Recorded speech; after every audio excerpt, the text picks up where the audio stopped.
మన పురాణ కథలు, కావ్యాలు మన జీవితంలో చాలా నేర్పిస్తాయి. అవన్నీ మనకి ప్రోత్సాహకాలు, అనుభవాలను వివరించే గొప్ప కథలు. అందుకే మహాభారతమును ప్రతి ఒక్కరూ తెలుసుకోవాలని సూచిస్తూ ఉంటారు. మహాభారతం ద్వారా మనం ఎన్నో లైఫ్ లెసన్స్ ని తెలుసుకుంటూ ఉంటాం.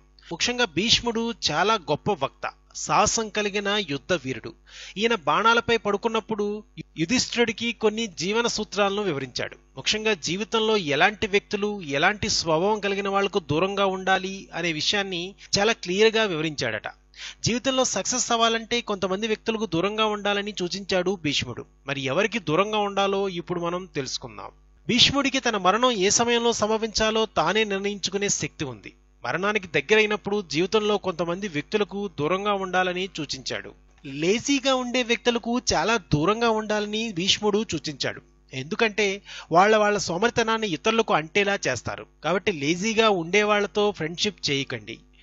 నాస్తికత్వం అనేది వేరే విషయం, కానీ ఆధ్యాత్మికత, మానసికతపై ఎలాంటి నమ్మకం లేకుండా ఉండటం అనేది చాలా భయంకరమైన విషయం. కేవలం తన గురించి ఆలోచించే వ్యక్తులతో స్నేహం మంచిది కాదు. చాలా దూకుడుగా స్వభావం ఉండేవాళ్ళు, రెచ్చగొట్టే తత్వం ఉండేవాళ్ళు చాలా డేంజరస్. కాబట్టి వాళ్లతో ఫ్రెండ్షిప్ కి దూరంగా ఉండడం మంచిదట.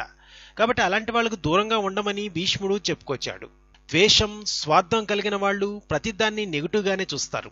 అలాంటి వ్యక్తులు మీతో ఫ్రెండ్షిప్ చేస్తే వాళ్ళు నెగిటివిటీని మీకు పాస్ చేస్తారు. జీవితంలో ప్రతిసారి కంప్లైంట్ చేస్తూ ఉంటారు. కాబట్టి వాళ్లకు కొంచెం దూరంగా ఉండండి భీష్ముడు అన్నాడు. ప్రతి ఒక్కరి జీవితంలో ఫ్రెండ్స్ ఖచ్చితంగా ఉండాలి, కానీ తన చుట్టూ జరుగుతున్న విషయాలపై అన్ని సందర్భాల్లో అలర్ట్ గా ఉండాలి. ఒక వ్యక్తికి గొప్ప స్నేహితుడు ఎవరు అంటే తనకు అప్పగించిన ధర్మమే మంచి స్నేహితుడని భీష్ముడు వివరించాడు. ఒకవేళ మీకు ఏదైనా పని అప్పగించినప్పుడు అది పూర్తి చేయాల్సి వచ్చినప్పుడు అది ఖచ్చితంగా పూర్తి చేయాలి. ముందుగా మీకు పనికే ప్రాధాన్యత ఇవ్వాలి. ప్రతి వ్యక్తి 4 రకాల స్నేహితులను కలిగి ఉండాలి. సాధారణ స్నేహితులు, family friends, natural friends, artificial friends. ఈ 4 రకాల స్నేహితులు జీవితంలో విభిన్నమైన ప్రయోజనాల కోసం సహాయపడతారు.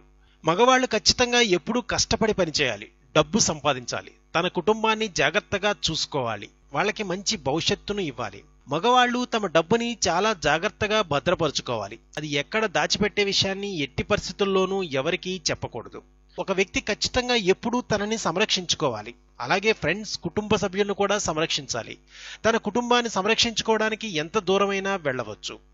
జీవితంలో అతిపెద్ద ధర్మం జాలి, దయాగుణం కలిగి ఉండడం. ఇతరులు సమస్యలో ఉన్నప్పుడు వాళ్ళని ప్రొటెక్ట్ చేయడం మంచిదే, కానీ మీ జీవితాన్ని రిస్క్ లో పెట్టుకోకూడదు. తమ చుట్టూ ఉండే వాళ్ళకి ఉపయోగపడిన వాళ్ళు, క్షమాగుణం లేని వాళ్ళు డైరెక్ట్ గా నరకానికి వెళ్తారని భీష్ముడు వివరించాడు. సంతోషమైన, బాధ అయినా అన్నిటినీ గొప్ప వ్యక్తులు ఖచ్చితంగా అంగీకరిస్తారు. దేవుడి నిర్ణయాన్ని వారు ప్రశ్నించరు. జీవితంలో ఏ ఒక్క వ్యక్తితోనూ ప్రేమగా ఉండకపోతే మీ లైఫ్ లో మనుషులు కలుస్తారు, విడిపోతారు. అంతేగాని మీతో ఎవరూ లైఫ్ లాంగ్ ఉండలేరు. కాబట్టి ప్రేమగా ఉండాలి, ప్రేమను పంచాలి. మానసికంగా ఒక వ్యక్తి సున్నితంగాను, కఠినంగాను 2 విధాలుగా ఉంటే ఆ వ్యక్తులకు ఎప్పుడు కోపం వస్తుందో, మళ్ళీ ఎప్పుడు నెమ్మదిగా ఉంటారో అర్థం కారు. ఇలాంటి వ్యక్తులు శత్రువులపై విజయాన్ని ఎఫెక్టివ్ గా పొందుతారు.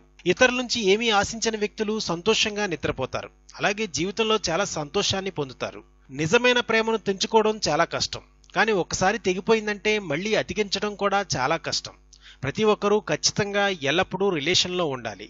ఈ విధంగా జీవితంలో ఎలాంటి వ్యక్తులకు దూరంగా ఉండాలి, ఎవరితో స్నేహం చేయాలి, ఎవరిను ప్రేమించాలి, ఎవరితో ఎలా ఉండాలో భీష్మాచార్యులు వారు ధర్మజుడికి తెలియజేశారు. మన నిత్య జీవితంలో కూడా ఇలాంటి సూత్రాలను ఫాలో అయితే మన జీవితాన్ని ప్రశాంతంగా, హాయిగా గడిపేయవచ్చు. మరిన్ని ఆసక్తికర విశేషాల కోసం ప్లీజ్ సబ్స్క్రైబ్ టు రెక్ టీవీ మిస్టరీ.